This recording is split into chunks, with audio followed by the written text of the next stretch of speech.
Nós estamos passando por passagens de Marcos que elas são, ao meu ver, muito densas e não é tão fácil, muitas vezes, você extrair uma pregação de determinadas passagens.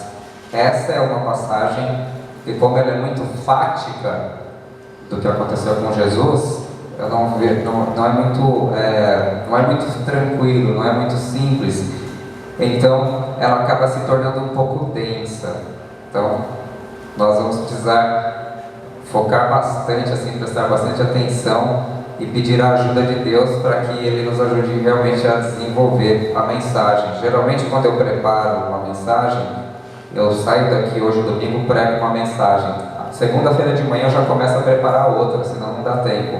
Então, eu chego de manhã, já vejo a mensagem, a palavra que eu vou pregar, já começo a ler. Leio uma, duas, três vezes, oro, pego comentários, passo segunda, terça, quarta, quinta, sexta, sábado e domingo de manhã eu ainda estou preparando a palavra para trazer. Eu não preparo assim, tipo 5 minutos e nunca prego por inspiração. Se eu não preparar, eu fico perdido aqui. Não sei nem o que falar para os irmãos. Às vezes Deus dá graça, uma vez ou duas, mas a terceira ele já começa, né? Você está vagabundo, hein, meu filho? Você precisa preparar direito esse negócio aí. Tem que fazer que nem Elias, prepara o altar e depois eu mando fogo, né? Então, é desse jeito que a gente faz. E o Evangelho de Marcos é o evangelho mais curto da Bíblia. É o evangelho que tem passagens mais fáticas e menos teóricas. Menos de poucos discursos. Mateus e João têm mais discursos, Lucas também, tem muitas parábolas. E o Evangelho de Marcos, ele foi escrito para os romanos, por isso que apresenta Jesus como aquele que tem o controle sobre todas as coisas. E o Evangelho de Marcos também, ele está, pelo menos 90% dele está contido dentro de Lucas e de Mateus. Então hoje a crítica literária entende que o Evangelho de Marcos ele serviu de base para escrever o Evangelho de Mateus, serviu de base para escrever o Evangelho de Lucas também, mas quem escreveu Lucas e quem escreveu Mateus, um não leu o outro, os dois leram Marcos. Então quase tudo que está em Marcos tem nos outros evangelhos. São poucas passagens, como aquela do jovem que deixou o lençol cair.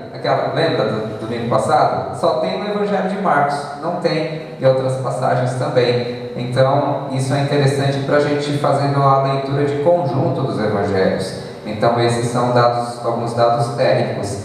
Na semana passada, a gente estudou aquela parte em que Jesus foi preso, que Judas chegou, traiu ele com um beijo, apontou quem era. Eles prenderam, Pedro sacou da espada, deu na orelha do rapaz lá, caiu a orelha, Jesus repreende Pedro, gruda a orelha de novo, de volta no pessoal, no soldado que é chamado de Malco, né, em outros evangelhos, e segue a vida. Ele vai preso, o jovem de lençol segue, quando eles tentam prender, ele solta o lençol, fica nu, sai correndo e Jesus é preso. E agora nós vamos estudar a parte que é o julgamento de Jesus. De noite, de madrugada, assim, é uma sessão extraordinária do Sinédrio, já é altas horas da noite. Vocês se lembram que na quinta-feira Jesus instituiu a ceia, lavou os pés dos discípulos, eles cearam. Judas saiu, Jesus foi para o Getsemane com os discípulos, teve aquele momento da oração que os discípulos dormem, ou seja, já era tarde, estão de barriga cheia. Jesus por 3 vezes insiste, os caras continuam dormindo. Judas chega com os soldados, Jesus é preso. Agora começa o julgamento de Jesus. Se a gente lê essa passagem em conjunto com os outros evangelhos, vai mostrar que Jesus primeiro ele foi levado para a casa do sumo sacerdote, provavelmente Anás. Ele é levado para a casa do sumo sacerdote. Depois da casa do sumo sacerdote, ele é levado para o Sinédrio. Ele é julgado no Sinédrio e é condenado. Ele apanha. Depois levam ele para Pôncio Pilatos. Pôncio Pilatos, não vê nele culpa, manda para Herodes. Herodes também não vê nada de anormal, devolve para Pôncio Pilatos.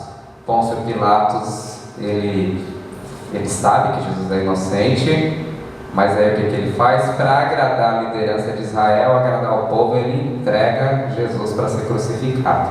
Nós não temos todos esses detalhes no Evangelho de Marcos, por isso que a gente precisa ler ele em conjunto. Nós vamos estudar hoje a versão do Evangelho de Marcos. Então, Marcos, capítulo 14, versículo 53, vamos ficar em pé para ler a palavra de Deus.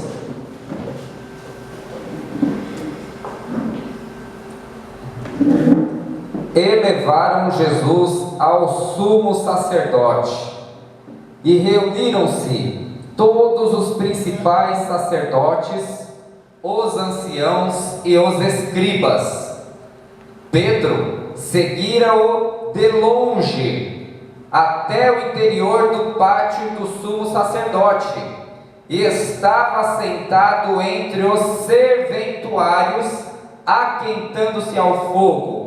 E os principais sacerdotes e todo o sinédrio procuravam algum testemunho contra Jesus para o condenar à morte, e não achavam, pois muitos testemunhavam falsamente contra Jesus, mas os depoimentos não eram coerentes, e levantando-se alguns, testificavam falsamente, dizendo: nós o ouvimos declarar: eu destruirei este santuário, edificado por mãos humanas, e em 3 dias construirei outro, não por mãos humanas.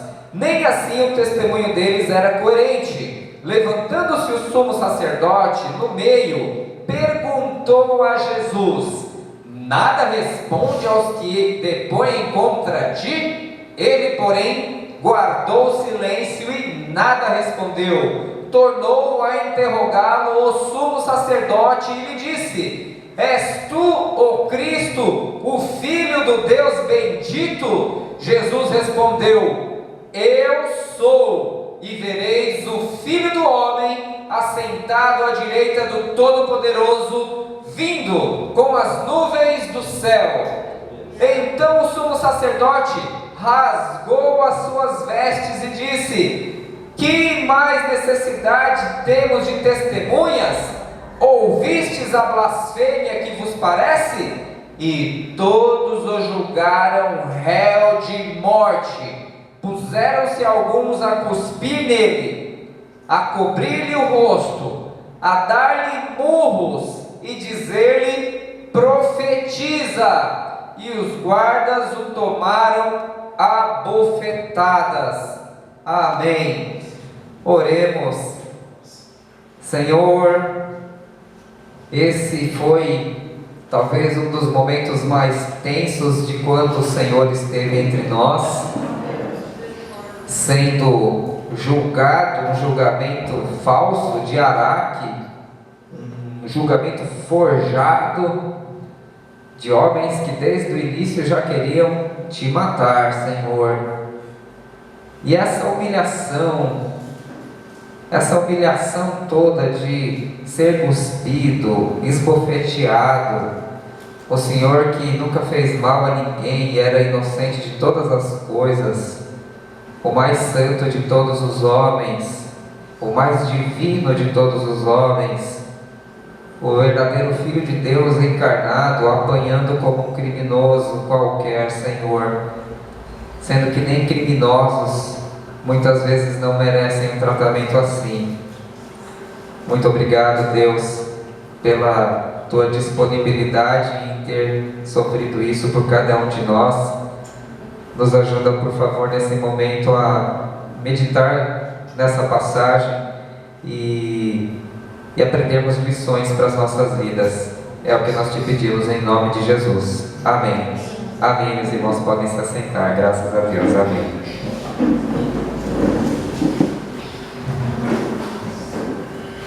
Irmãos, toda pessoa tem direito a um julgamento justo, no mínimo. Esse direito não foi dado para Jesus. Se a gente lê, por exemplo, Marcos, capítulo 14, versículo 1, eu vou ler, diz que eles já queriam matar Jesus. Diz assim: dali a 2 dias era a Páscoa e a festa dos pães asmos, e os principais sacerdotes e os escribas procuravam como o prenderiam à traição e o matariam. Então já é um julgamento com carta marcada. O julgamento é só um teatro, é só um disfarce, é só uma desculpa. Mas antes de ter julgamento, eles já queriam matar Jesus. Então era um julgamento parcial. Quando o juiz, antes, ele já sabe qual será o resultado da sentença. Então eles forjaram o julgamento para matar Jesus. O horário do julgamento era inapropriado. Você já viu alguém ser julgado de madrugada? Tipo assim, no Brasil de vez em quando o Congresso Nacional se reúne 24 de dezembro de madrugada, enquanto está todo mundo festejando, os caras estão fazendo leis que vão danar com o povo. É mais ou menos essa a ideia. Esse horário não podia ter um julgamento dessa magnitude. É porque eles não querem chamar a atenção do povo. Aquele mesmo povo que gritou Hosana nas alturas, bendito que veio em nome do Senhor, eles não querem chamar a atenção. Então é feito escondido. É o poder das trevas aqui na prática, feito na escuridão, porque quem faz coisa errada faz na escuridão, muitas vezes. Outra coisa, que não poderia haver julgamento de morte na véspera de uma festa importante, e no dia seguinte já era Páscoa, não podia ter. Os comentaristas desse texto, eles dizem que as leis da época não permitiam que tivesse um julgamento de morte, tinha que esperar passar. Só que eles queriam se livrar logo de Jesus. Tinha que ser um jogo rápido, muito rápido. Vocês viram no texto que eles tentaram forjar testemunhos contra Jesus. Vamos ver, quem aqui tem algum testemunho contra esse homem? Ia pegando para ouvir esses caras, e o texto diz que os testemunhos eram tão incoerentes que nem dava para usar os testemunhos. Assim, está horrível esses testemunhos, está todo mundo caindo em contradição aqui. Não dá, não estão falando coisa com coisa. Onde estão as testemunhas de defesa? Todo julgamento precisa ter uma testemunha de defesa também. Você precisa dar um prazo para o réu. Fala, você tem alguém aí para te defender? E deixar, não tem nenhum aqui. Não tem nenhum. Cadê o advogado de Jesus? A Constituição diz, sem advogado não se faz justiça. É para isso aqui. Todo mundo tem direito a uma defesa, ampla defesa. Principalmente num julgamento de pena de morte, que é esse o caso. Jesus não teve ninguém que o defendesse. Então, por conta de tudo isso, a gente vê que foi um julgamento forjado contra Jesus. Provavelmente, eles só chamaram os membros do Sinédrio, a grande maioria, que queria condenar Jesus. Sabe quando você monta o quórum? Você quer fazer uma votação, você faz rápido, você monta um quórum para não vir. Porque provavelmente tinha membros do Sinédrio que não eram favoráveis à morte de Jesus. Talvez tivesse, mas todo mundo que estava ali era favorável. Votação unânime. Votação unânime. Então, um julgamento forjado contra Jesus. Uma aplicação que a gente precisa ter para a vida social é algo que cada um de vocês tem responsabilidade, nós temos responsabilidade, porque a gente vive numa sociedade democrática e os governantes votam porque eles são eleitos por cada um de nós. Algo que a gente sempre precisa vigiar é realmente essa ideia de que todo cidadão tem direito a um julgamento justo. Eu sei que quando a gente fala assim, a gente não tem muito acesso ao poder judiciário, ao Congresso Nacional, mas a gente pode fiscalizar através da imprensa, através das reportagens, e nós temos que ficar atentos a isso. O Aragão, quando orou aqui, ele falou de uma bomba que explodiu numa igreja cristã. Em muitos países não existe o direito a um julgamento justo, entende? Mesmo dos nossos irmãos, julgamentos como esse, Pesquise, por exemplo, como sofreu uma mulher chamada Asia Bibi no Paquistão. Como sofreu essa menina para ter um julgamento anos se arrastando pelo fato dela ter sido acusada também de blasfêmia. Porque parece que ia beber água no bebedouro, aí as pessoas, os muçulmanos locais não poderiam beber água no mesmo lugar que ela, e aí disseram que ela soltou uma blasfêmia contra Maomé, um julgamento que se arrastou por anos. Graças a Deus ela foi inocentada no final, mas até hoje ela é ameaçada de morte, ela teve que sair do país. Então nós temos que estar sempre atentos, irmãos, para que o nosso país tenha julgamentos justos. Hoje talvez muitas pessoas que estão presas, muitas pessoas que estão sofrendo, talvez não tiveram a chance de um julgamento justo. E a gente só sente isso na pele quando é com a gente. Então nós temos sempre que torcer e orar para que as pessoas tenham um julgamento justo. Mas e na nossa vida pessoal? Todo dia você julga alguém, não é verdade?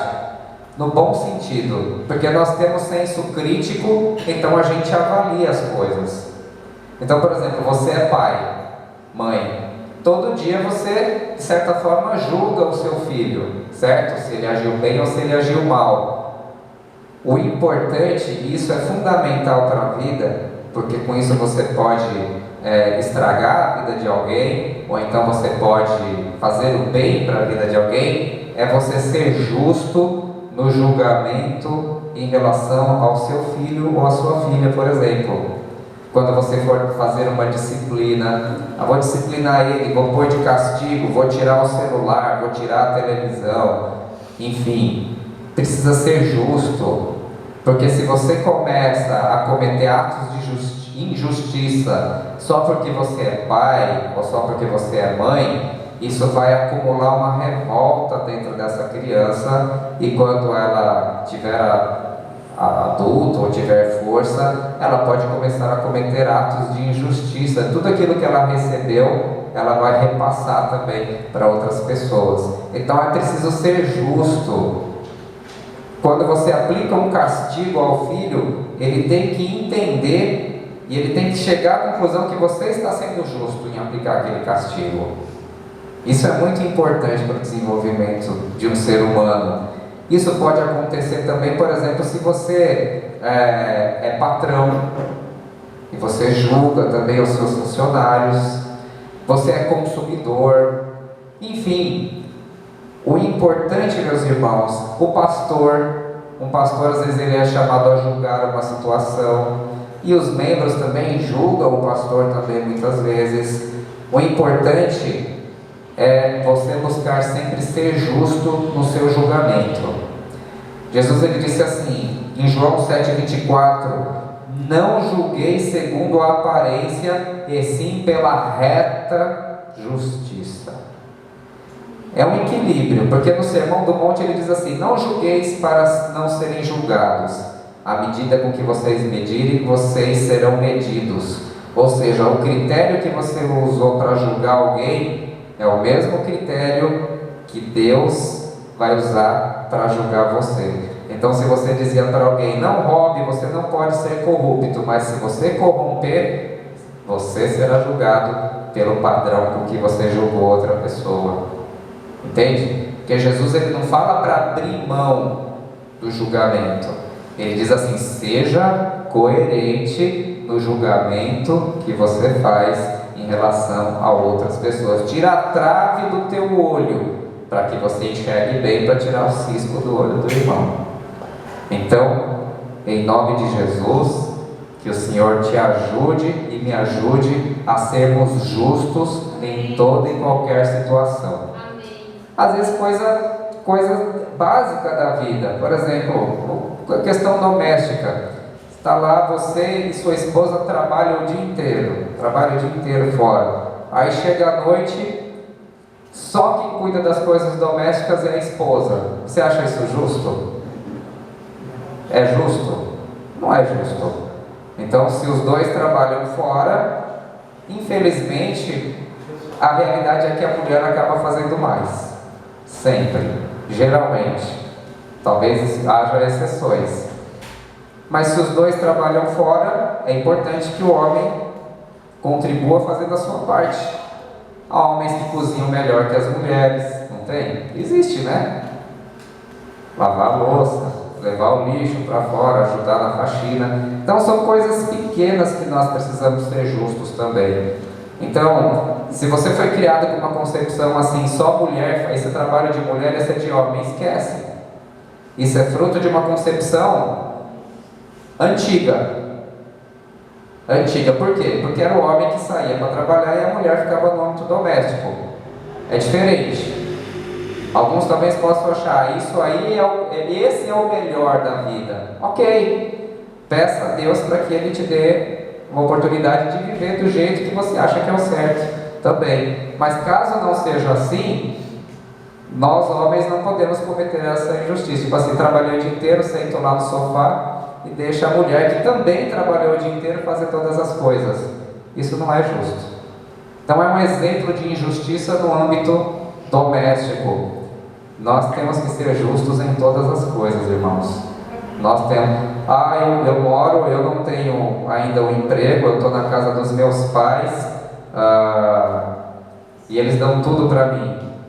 É justo que você não ajude os seus pais? Na limpeza doméstica também? É razoável que você coma e não lave o seu prato? É razoável que você não se coloque à disposição dos pais para ajudá-lo em alguma coisa também? Também não é razoável. Também não é razoável o pai que vai lá, ou a mãe que vai lá e explora um adolescente e manda fazer tudo também, entende? Essas coisas elas são importantes, por quê? Porque isso gera trauma na vida das pessoas e em algum momento isso vai vir para fora e vai causar problema. Por isso, em nome de Jesus, seja justo em todas as suas relações. Procure ser justo em todas as suas relações, em nome de Jesus. Não seja falso. Não seja falso. Jesus, ele foi condenado por blasfêmia aqui. O que é blasfêmia? É falar algo tremendamente ofensivo a respeito de Deus. E era a pena de morte. Então, por que eles condenaram Jesus? Cometeu blasfêmia. Mas qual que era a verdadeira intenção desses caras? Veja em Marcos 15:10. Diz assim, você está perto aí já? Pois ele bem percebia, Pilatos, né? Pois ele bem percebia que por inveja os principais sacerdotes o haviam entregado. Por que Jesus foi morto? Por inveja. O que eles alegaram? Blasfêmia. Então, você percebe que eles usaram uma desculpa aparentemente justa para encobrir o pecado do coração deles? Por que ele foi condenado? Por blasfêmia, blasfêmia de Deus. Mas qual é o verdadeiro motivo? Inveja. Inveja por quê? Porque quando Jesus pregava, todo mundo prestava atenção. Todo mundo dizia, nossa, ninguém fala como esse homem. As crianças cantavam, ele curava as pessoas. Jesus detonou todo mundo no debate. As multidões o seguiam. E os caras estão morrendo de inveja. Estão morrendo de inveja porque ele só tem poder, porque é o poder da força, da exploração, dos soldados, do medo. E Jesus ensinava como quem tinha autoridade. Jesus era lindo, imagina. Os guardas tentaram prender uma vez Jesus, não conseguiram, porque eles disseram, nunca ninguém falou como esse homem. Eles não conseguiram prender Jesus. Veja, quantas vezes tentaram pegar Jesus, não conseguiam. As multidões não deixavam. Não era possível chegar até ele. Quantas coisas maravilhosas ele fez. E os caras, ao invés de admirar, eles foram lá e ficaram com inveja a ponto de querer matar Jesus. E deram uma desculpa falsa. Vamos matá-lo por blasfêmia. Às vezes, irmãos, a gente corre o risco de fazer isso também. Na história temos vários exemplos. Por exemplo, Nero não gostava dos cristãos. Não gostava, o imperador Nero. Ele não gostava dos cristãos. Não gostavam porque os cristãos, eles abandonavam as antigas divindades. Os cristãos, eles não diziam que ele era uma divindade. Então, os imperadores não gostavam dos cristãos. Ele colocou fogo em Roma e pôs culpa nos cristãos para poder matá-los. Por quê? Porque existia o direito romano. Ele não podia chegar simplesmente lá e matar, não. Ele tinha que fazer a mesma coisa que fizeram com Jesus, forjar um julgamento. E ele acusou os cristãos de colocarem fogo em Roma e os matou. Por exemplo, você pega na história também o exemplo de Hitler. Hitler, ele não gostava dos judeus. E o nazismo tinha uma doutrina de que a raça ariana, que nem existe isso, era superior, que é mais ou menos um tipo de homem branco aí, a raça ariana. E ele colocou a culpa da crise alemã nos judeus, na minoria. A culpa é dos judeus. E aí, o que ele fez? Começou a matar os judeus. Mas o que ele queria? Meter a mão nos bens dos judeus que eram ricos, para ajudar a superar a crise alemã. Então ele cria uma desculpa, aparentemente os judeus são ambiciosos e responsáveis pela nossa crise, mas na verdade o que ele quer é matar os judeus e pegar as coisas deles. Percebe? Os escravocratas, eles iam até a África ou no Brasil com a desculpa que queria levar o Evangelho. Vamos levar o Evangelho para eles, esses pagãos precisam ser convertidos. Mas o que eles queriam, na verdade? Escravizar as pessoas. Estuda um pouco a história da colonização na Bélgica, ou a colonização do Congo feita pela Bélgica, pelo rei belga. Eles cortavam a mão das crianças que não trabalhavam direito. Eles executavam criança mesmo, adolescente, lendo a Bíblia. Abria a Bíblia, lia a Bíblia e executava as crianças falando que estavam levando civilização. É a colonização belga no Congo, uma das histórias mais horríveis que você possa imaginar, que foi feito há pouco tempo, hein? Coisa aí, 100 anos, nem isso, sob a desculpa de que estava levando a civilização, que estava levando o cristianismo. Mesma coisa fizeram na China, os ingleses, mesma coisa fizeram na Índia, massacres de indianos. Então, criam uma falsa desculpa. Existe, por exemplo, revolucionários que falam: precisamos tirar essas pessoas do poder porque precisamos de justiça. Aí tira do poder e faz a revolução, aí os revolucionários começam a viver que nem viviam os caras que estavam no poder antes, até melhor. Por exemplo, a Revolução Russa.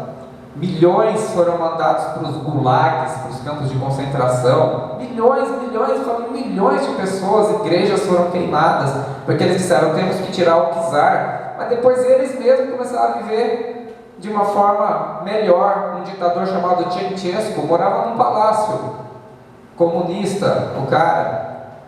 Leia um livro chamado A Revolução dos Bichos, de George Orwell, e ele fala um pouco sobre isso. É uma história em que os bichos fazem uma revolução liderado pelos porcos e conseguem matar o fazendeiro e tomam o poder da fazenda. E os porcos começam a liderar. Só que o tempo vai passando e os porcos vão crescendo em poder. Quando vai ver, os porcos viram o fazendeiro e começam a dominar os outros bichos. Maravilhosa a história, irmãos. Um clássico da literatura universal, eu recomendo. Eu dei para minha filha quando ela tinha 11 anos. Com 13 anos pediram na escola para ela. Então leia esse livro, George Orwell, A Revolução dos Bichos. Tem até filme, mas o filme é água com açúcar. É melhor ler o livro mesmo, que fica melhor.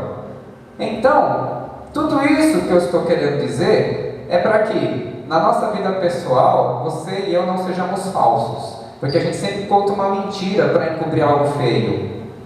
Então, há muitos exemplos. Às vezes uma pessoa fala mal do outro na empresa. Você começa a falar mal de outra pessoa porque eu quero o bem da empresa. Você quer nada, você quer derrubar o cara para ficar no lugar dele. Mas você não pode falar isso explicitamente. Então, como é que eu falo? Fala desse jeito, fala que ele invente uma mentira a respeito dessa pessoa. Isso acontece em todos os âmbitos, meus irmãos. Em todos os âmbitos, em todas as coisas. Eu lembro de uma história antiga também, que um rapaz é isso e aquilo, tudo em nome da pureza. A santidade, ele não é santo. E depois, muito tempo depois, ele confessou, eu falava aquilo porque eu tinha inveja dele. Porque todo mundo conversava com ele, as irmãs chegavam, ele era bem, falava com as irmãs, eu era muito tímido e não sei o que, os caras também, eu tinha uma maior inveja. E aí revela qual que é o verdadeiro propósito do coração. Então, uma passagem dessa na nossa vida pessoal, irmãos, é para que nós não sejamos falsos, para que a gente procure ser, afinal, o melhor possível a nossa real intenção com a nossa atitude, e que quando a gente tiver um impulso ruim, a gente saiba resistir a ele e não deixar isso tomar forma dentro de nós, porque senão daqui a pouco a gente está beijando Jesus e dando beijo de Judas em Jesus, um ato bonito, mas com uma intenção muito feia dentro do coração da gente. Isso se chama hipocrisia e foi um dos pecados que Jesus mais condenou nos fariseus. Pelo amor de Deus, que Deus nos ajude. Toma cuidado com a mentira e com a falsidade, porque quando você acostuma com ela, você não sai mais disso. Até você começa a acreditar. Mente tanto que até você começa a acreditar na versão que você deu. Repita uma mentira várias vezes. Sabe o que é, dona? Repita uma mentira várias vezes e ela se tornará verdade. Você sabe quem inventou essa frase? Foi o tal do Goebbels lá, que foi mencionado pelo ministro da Cultura, que o Bolsonaro precisou mandar embora, porque ele fez um discurso citando um nazista e ouvindo a música de um nazista. E disse que foi por engano. Eu acho que não foi, porque uma coisa é você pegar um pedaço do discurso na internet sem querer, mas você pegar um discurso e ainda ouvir a música do IDO, do cara que admirava o nazismo, eu acho muito difícil isso ter acontecido, ter sido meramente uma coincidência. Enfim, mas ainda bem que o Bolsonaro fez a coisa certa e mandou esse homem embora, porque nós não queremos o nazismo e nem ter nenhum tipo de simpatia com isso. Então, muito cuidado com a falsidade, em nome de Jesus. O mundo é falso, nós não precisamos ser assim. Cuidado com a covardia. Jesus, ele ficou em silêncio a maior parte do julgamento. Por quê? Porque ele sabe que é forjado. Para que eu vou falar alguma coisa? Vocês já me condenaram mesmo? Já estou condenado. Então, você vê lá no versículo 61, por exemplo, ele, porém, guardou silêncio e nada respondeu. Mas aí teve um momento que o sumo sacerdote, na versão de Mateus 26:63, colocou Jesus sobre o juramento: conjuro-te diante do Deus vivo que diga se tu és o Cristo, Filho do Deus bendito. Então, ele tomou esse julgamento, colocou Jesus sob juramento, conjuro-te diante de Deus. E aí Jesus abriu a boca, porque ele perguntou: és tu o Cristo, o Filho do Deus bendito? E aí Jesus respondeu assim: eu sou, e vereis o Filho do Homem assentado à direita do Todo-Poderoso e vindo com as nuvens no céu. Então, quando Jesus foi colocado sob juramento, ele não voltou atrás em sua confissão, ele manteve: eu sou. Então, quando ele responde eu sou, ele está dizendo: eu sou o Cristo que você falou. Eu sou. O que é Cristo? Christos é o Messias esperado. Eu sou o Filho do Deus bendito. Sim, eu sou o Filho do Deus bendito. Só essa frase já é passível de blasfêmia, porque ele está se colocando igual a Deus. E aí ele diz ainda, Jesus, ele complementou: eu sou, essa frase é importante, lembra? Eu sou, lá do Êxodo, lembra? Eu sou, de João 8 também. E vereis, eu, o Filho do Homem é o termo usado por Daniel pela primeira vez, que se refere ao Messias, assentado à direita do Todo-Poderoso, ou seja, ao lado do meu Pai, exercendo juízo e soberania como meu Pai. E ainda, vocês verão vindo com as nuvens do céu. Ou seja, ele fala a respeito da sua volta. Então ele falou que ele é o Cristo, o Filho de Deus, o Filho do homem, assentado à direita do Todo-Poderoso, e voltará. Falou da sua volta. Ou seja, no momento de tensão, no momento de acusação, Jesus, ele não voltou atrás na sua confissão. Ele não abjurou, ele confirmou o que ele era. E por conta disso, ele foi condenado por blasfêmia. Blasfêmia, como eu disse antes, é um pecado considerado uma ofensa muito grande a Deus, uma ofensa muito grande ao nome de Deus. Então, se Jesus ele disse, toda blasfêmia será perdoada contra mim, ok, mas aquele que blasfemar contra o Espírito Santo não tem perdão nem nesse mundo e nem no mundo por vir.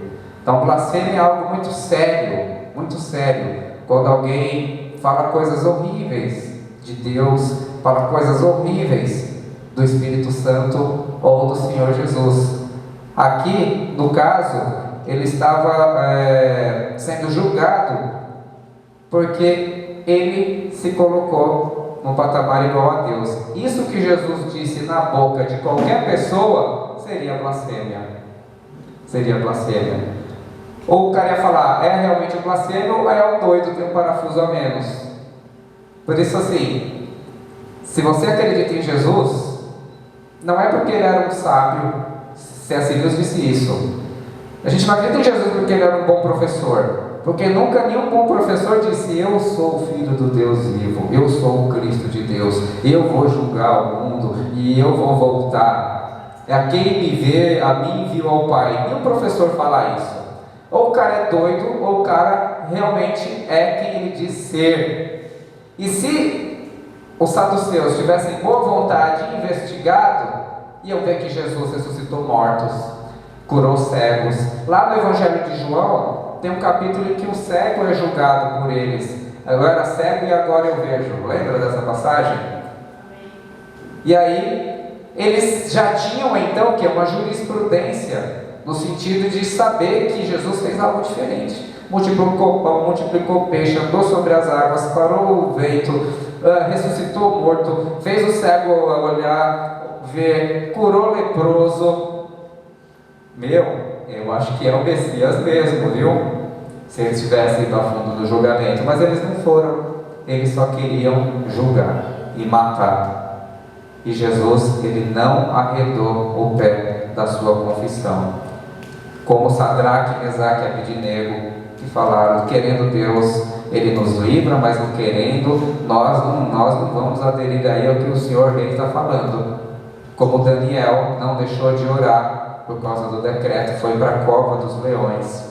Como em dezembro vocês viram 12 ou 11 nigerianos, no Natal foi soltado um vídeo do Boko Haram decapitando eles, porque eles dão oportunidade, né? Se você abjurar, eu poupo a sua vida. Eles só estão ali porque eles não negaram a Cristo. Então, isso serve do quê? De alerta para que também nós, nos momentos de tensão, a gente não negue a Jesus como Pedro fez, mas a gente mantenha a confissão até as últimas consequências. A gente não sofre essa perseguição que a gente ouve falar, a gente não sofre, mas às vezes por muito menos, às vezes para não passar vergonha, o jovem esconde, ou às vezes adulto mesmo esconde que é crente, né? Às vezes você é colocado numa situação de tensão, em que você às vezes é forçado a corromper também, ou participar da imoralidade, senão as pessoas vão tirar um sarro de você. E aí é a hora que muitas vezes a gente nega o Cristo. Você acaba entrando na onda porque você não quer destoar ali do contexto geral. E aí que não pode, aí você fala, você vai me perdoar, mas eu sou cristão e eu não posso comungar desse tipo de coisa. Algumas coisas são muito claras. Então, se uma pessoa te chama para o pecado, para a traição, para o adultério, para o roubo, isso é muito claro. E aí você diz, eu não faço eu sou cristão, entendo que isso é errado, e isso é uma forma de você confessar Cristo. Eu tive um amigo que ele passou num concurso público e foi trabalhar num departamento em que havia muita corrupção. Eu nem posso falar aqui que é, senão eu sou processado, sou capaz de ser preso ou até pior. Ele não aguentou ficar lá, mas ele não quis participar. E era um lugar que pagava muito bem.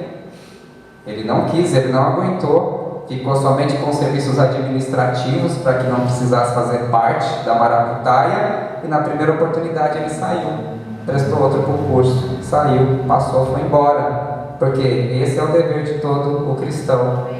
Nessas coisas simples, você é dono de uma banca de jornal. Banca de jornal vende muita coisa imoral, né? Mas se você é cristão, o que você vai fazer? Você vai tirar as coisas imorais e vai vender só aquilo. Ah, vou perder muito dinheiro com isso. Vai. É aí que está o preço por seguir a Cristo, não é mesmo? Então um texto como esse nos ensina até o último momento a mantermos a nossa fé, em nome de Jesus, a mantermos a nossa confissão de fé. Esse texto também, ele diz que nós não podemos ser favoráveis a nenhum ato de covardia. Lá no versículo 65 diz que eles passaram a cuspir em Jesus, cobrir o rosto, deu um murro e diz, adivinha, né? Quando ele fala, profetiza, fala quem te bateu, fala o nome de quem te bateu. E os guardas o tomaram a bofetadas. Então, Jesus, ele é o paradigma máximo de um homem inocente que foi torturado. Ele foi levado à tortura, certo? Os cristãos não podem ser favoráveis a um ato covarde desse tipo. Nós não podemos ser favoráveis a atos deste tipo. Mesmo se merecesse, o cara roubou, vamos bater nele aí porque ele roubou. Nós não podemos ser favoráveis se isso não está na lei. Se tivesse na lei é outra coisa. Como não está na lei, tem que fazer escondido. Nós não podemos ser favoráveis a esse tipo de coisa, principalmente porque sempre existe a possibilidade de um inocente ser implicado numa situação dessa. Eu sei que é um assunto que tem causado muita discussão. Eu nunca imaginei que eu iria ver muitos cristãos defendendo a tortura. Muitos cristãos vão defender a tortura porque dizem que o período da ditadura militar era melhor. E na ditadura militar a gente sabe que muita gente foi torturada. Então, hoje existem, talvez alguns de vocês sejam favoráveis também. Nunca entrei nesses detalhes com vocês, sejam favoráveis a isso. E pode ter as maiores justificativas. Dizem que uma delas é que no momento de guerra, as regras normais elas saem de cena porque você tem bens maiores para serem defendidos. Então, por exemplo, você prende um terrorista, você sabe que tem uma bomba lá, vai matar um monte de gente, então vamos torturar esse terrorista porque ele tem que contar onde está a bomba para a gente tirar. Quem sabe aí sim, porque toda regra talvez possa ter alguma exceção, mas não é o caso aqui. Aqui o que está acontecendo? Um julgamento normal, civil, não é tempo de guerra. Não é tempo de guerra. Então, é uma covardia o que estão fazendo com Jesus aqui. É uma covardia. E Jesus ensinou: amai os vossos inimigos e orai pelo que vos perseguem. Eu não consigo ver Jesus sendo favorável à tortura no ensinamento dele. E ele passou e viveu isso daqui. E a sociedade, 2000 anos de cristianismo, eu penso que fez com que a gente evoluísse um pouco e saísse um pouco dessa lei do talião, do olho por olho e dente por dente. Eu presumo que seja melhor o que Jesus ensinou do que o que ensinou Moisés, do que ensinou Nabucodonosor, do que ensinou outros homens que ensinavam a regra do olho por olho. Roubou, corta a mão dele, corta o braço, corta o olho. Luther King dizia que se a gente cumprir isso à risca, vai acabar todo mundo maneta e cego, né? Então nós não podemos ser favoráveis a atos de covardia. E é duro, porque é uma grande responsabilidade. Em Provérbios 24:11 diz: livra os que estão sendo destinados à morte, e salva os que estão sendo levados para a matança, se os puderes retirar. Se disseres, eis que não sabemos, porventura aquele que pondera os corações não o considerará? E aquele que atenta para a tua alma não saberá? Não pagará ele o homem conforme a sua obra? Então, é uma grande responsabilidade nós não sermos favoráveis a nenhum ato de covardia cometido contra alguém que já está destituído de qualquer força. E existem muitos atos em que pessoas fragilizadas estão sofrendo injustamente e infelizmente caminhando para a morte. Não precisa nem ser um caso como esse de tortura, mas coisas da vida cotidiana, crianças vivendo ao redor de esgotos com céu aberto, é uma situação de fragilidade e covardia em que alguns estão morrendo. E há algo pelo qual nós somos chamados para tentar fazer alguma coisa para livrar eles da morte. Quando você pega a expectativa de vida do Alto de Pinheiros, isso você coloca a expectativa do Alto de Pinheiros e da cidade de Tiradentes. No Alto de Pinheiros, a expectativa de vida média, a expectativa de vida é uma média da população, 88 anos. Expectativa de vida na cidade de Tiradentes, 55 anos. Muda de lá. Não estou falando que você vai morrer de 55 anos, você que mora lá. Mas pelos estudos vai. Pelos estudos, pela estatística atual, você que mora na cidade de Tiradentes vai morrer aos 55 anos. A maioria morre aos 55 anos lá. Por quê? Porque o que você tem de possibilidade no Alto de Pinheiros é muito maior do que o que você tem na cidade de Tiradentes, em termos de saúde, hospital, etc. A gente precisa fazer alguma coisa, um pouquinho de cada um. Isso é uma covardia muito complicada, né? Muito complicada. Que o Senhor nos ajude em nome de Jesus. Que o Senhor nos ajude. Puxa, já é esse horário aí? Eu acho que eu não falei nada ainda. Não cheguei nem na metade. Irmãos, considere a dignidade majestosa com a qual Jesus passou por essa situação. Jesus é o grande vencedor, irmãos. Aleluia! Ele é o grande vencedor. Os inimigos de Jesus, eles são, você vai vendo na página das Escrituras, eles são agitados, estão sempre com medo de alguma coisa.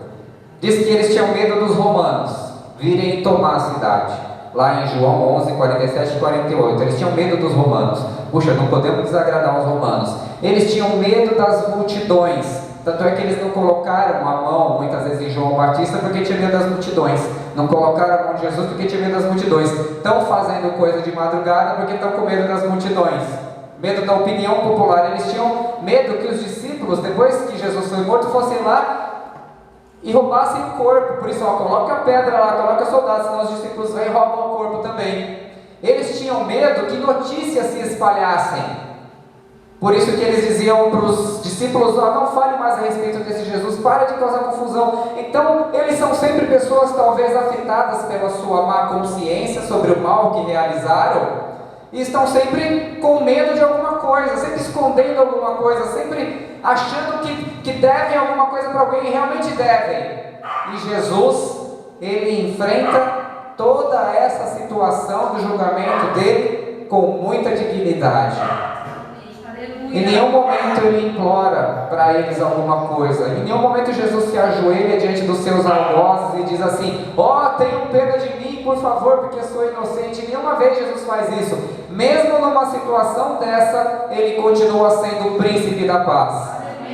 O príncipe da paz, porque ele carrega dentro de si, mesmo diante de uma situação de tremenda injustiça, de tremenda tortura. É claro que ele foi diante do Pai, orou, chorou, fez o que tinha que fazer, mas diante dos seus algozes ele mantém uma situação de dignidade. Por isso, em nome de Jesus, que o Espírito Santo nos ajude nas situações mais difíceis de nossa vida manter a dignidade. Não abra mão da sua dignidade em Cristo Jesus, nosso Senhor. Mantenha a dignidade, mantenha um comportamento digno, mesmo diante da situação mais difícil. Em nome de Jesus. Que Ele nos ajude a isso. Que o Príncipe da Paz te dê a paz necessária para que você enfrente as maiores dificuldades. Leia uma obra chamada Martírio de São Policarpo, escrita lá do início do século I. Policarpo era discípulo do apóstolo João, em Esmirna, cidade onde a nossa irmã Raquel Elana hoje é missionária. Agora ela está no Brasil, mas é onde ela faz missão. E o soldado romano, antes desse Policarpo ser queimado vivo na arena, ele encontrou um acusador lá muito humano, que dizia para ele: Policarpo, veja os seus cabelos brancos, nega esse Jesus aí e viva bem o restante dos seus dias, nós não queremos te matar. Mas até o final ele manteve a dignidade, e a frase dele foi mais ou menos a seguinte: eu sirvo o Senhor Jesus por 76 anos e Ele nunca me fez mal algum. Como você me pede para que eu negue aquele que me amou e me salvou para sempre? Amém. Dignidade até o fim. Dignidade até o fim. Mesmo para que o Senhor nos ajude quando nós passarmos, seja por uma enfermidade, seja por um ato de injustiça, que o Senhor nos ajude a viver isso de forma digna, em nome de Jesus Cristo. Em nome de Jesus. Porque você não precisa ter medo. Nós não precisamos ter medo. O verdadeiro amor expulsa o medo. Por quê, meus irmãos? Eu sei que parece um jargão, mas o Senhor, Ele tem o controle de todas as coisas. Quem condenou aqui, no mundo fático, foram os saduceus. Os sacerdotes. Foram os sacerdotes que condenaram, que mataram Jesus. Foram a liderança religiosa de Israel.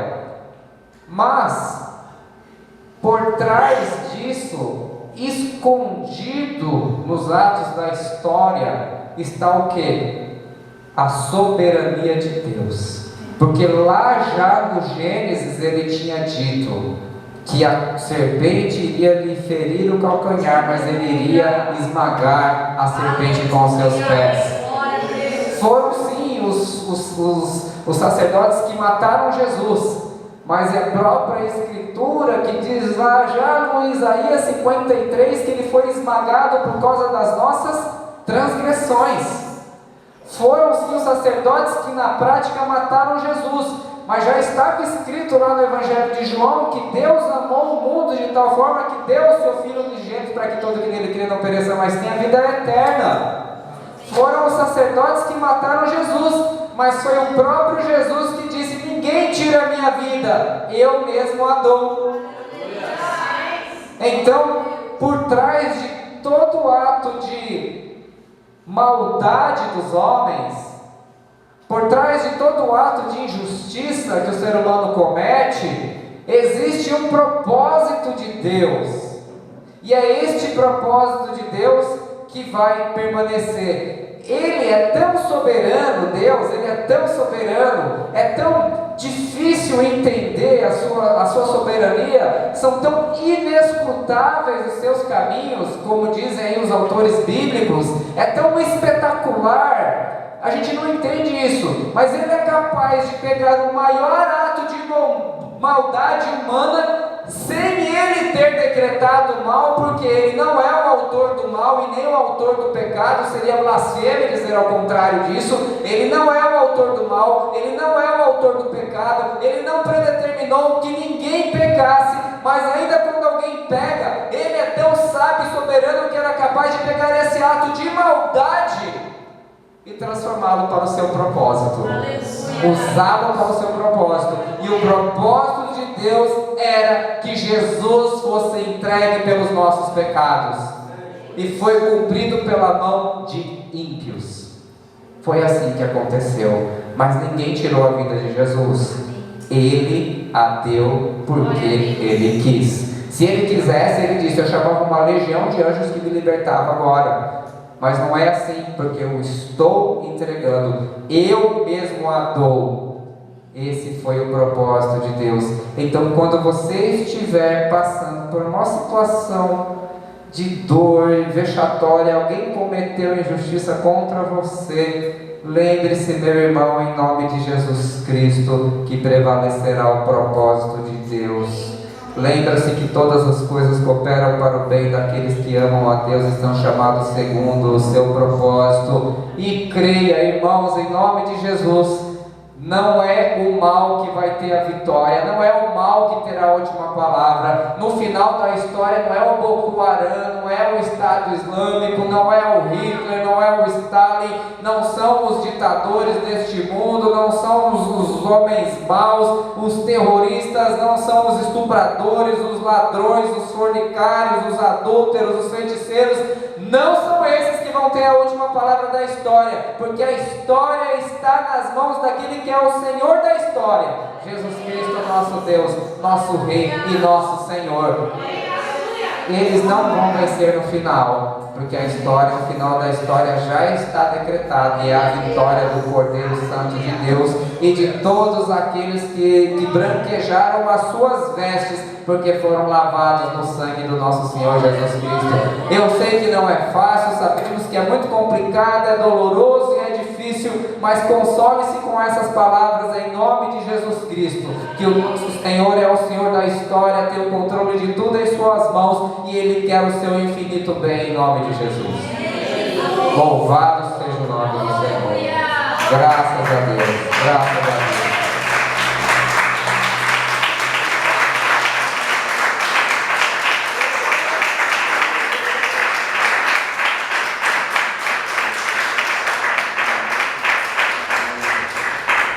Vamos ficar